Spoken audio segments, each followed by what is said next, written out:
Badr Al-Madi joins us now from Amman. He's a professor of political sociology at the German Jordanian University. Professor, thank you so much for your time.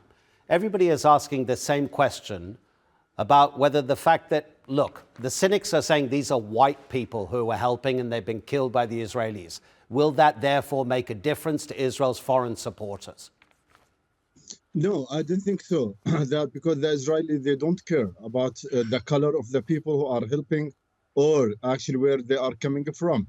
Yes, maybe it will make some pressure over Israel, whether from public sides or from the states that who are actually trying to put some pressure over Israel. But I don't think so that it will make any really difference in the life of the Gazan people.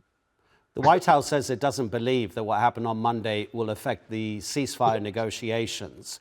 But just reading Ismail Haniyeh, the Hamas chief's latest statement, he says we're committed to our demands, and we know that those demands mean a permanent ceasefire, the full withdrawal of every single Israeli soldier, but also the return of displaced Palestinians to their homes.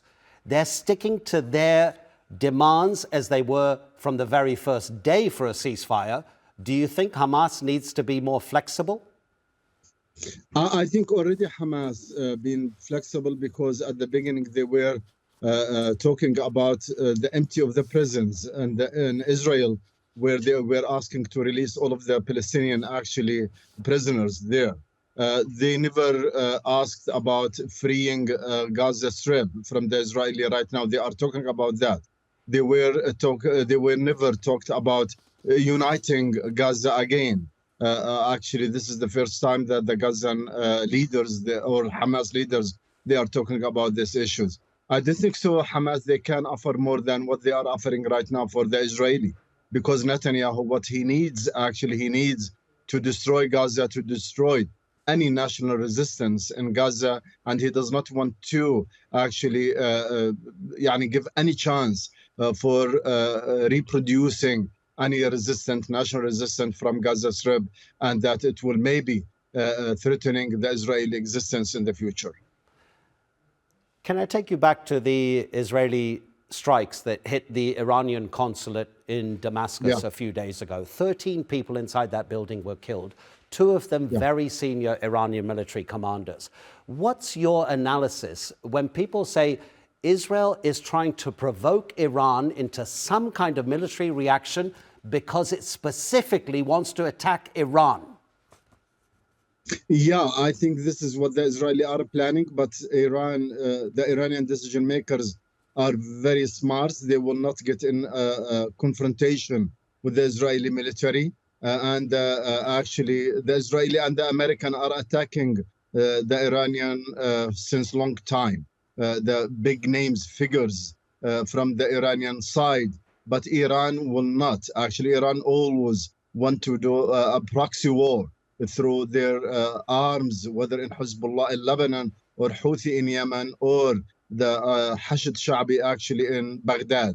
The Iranian will not confront directly with the Israeli, but the Israeli will keep pressing actually the Iranian as long as they can do that. When you consider that there's a huge conflict also happening between Ukraine and Russia, and then you look at the biggest actors in world diplomacy, are they concentrating perhaps a little bit more on Ukraine versus Russia? Because the danger here is quite clear. You have Iran's proxies in Lebanon, you have them in Yemen, you have a risk of a much greater conflagration, which is already affecting the rest of the world because of what's happening in the Red Sea as well, because of the shipping as well. This is in danger of becoming so much bigger than it is now, and yet diplomacy is failing. Yeah, diplomacy is failing because the Americans are in the season of election right now. The European, they don't have really a solid unity towards what's happening around the world, especially the Russian-Ukrainian war. And Israel-Palestinian fights is not really that important for a lot of leaders in the European sides, or even for the American institutions back in the United States of America. So the world has been left for the Israeli to do whatever they want to do here. And then also in Ukraine-Russia war, almost they forgot Ukraine and they forgot what is happening for the Ukrainian people there. and the European alone, they can't do anything without the help from the American, and the American, they don't want to confront with the Russians right now, direct confront. I think the world need a real leadership, whether back in the States or in Europe or in the region, in the Middle East. Without any great mutual leadership here in the region, absolutely, the region, it will be exposed to more problem and conflict in the future. Professor Badr Al-Madi, thank you so much for the analysis, sir. Thank you.